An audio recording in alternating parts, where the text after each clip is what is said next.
We've had some wild times and tough times, right? 45-year-old Brian Madeux and his partner MARCIE Humphrey looked through years of memories, including one that made medical history. Last November, Madeux became the first person to participate in a groundbreaking study. It aims to permanently change his DNA by editing a gene inside his body.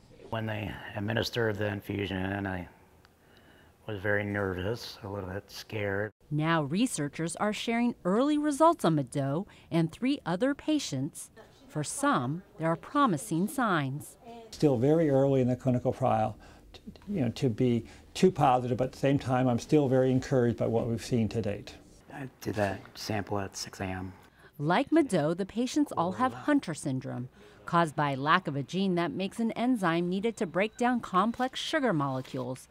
Those molecules can build up throughout the body like a toxic waste. It can cause all sorts of effects in terms of joint stiffness, heart disease, airways, and in a severe form, they have cognitive impairment. Madeux has a milder form of the disease and knows he's fortunate. I've met a lot of people that have died at a young age, in their early teens.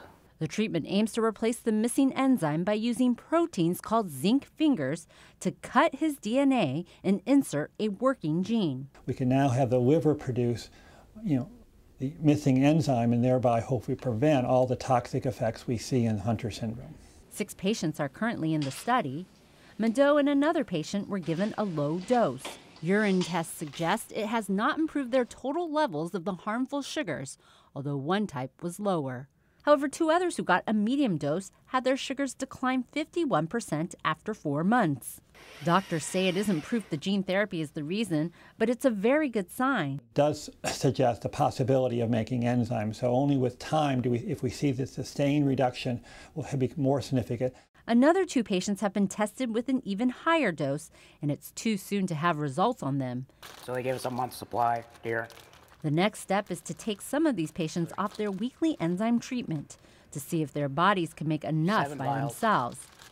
In another 6 months, we'll have a much better sense for the success of this procedure. Madeux says he is hopeful the treatment will succeed. Hoping that the gene therapy will halt the progression of Hunter syndrome that I have, and that it'll help the younger people. His role as a medical pioneer, paving the way for others. Kathy Young, Associated Press.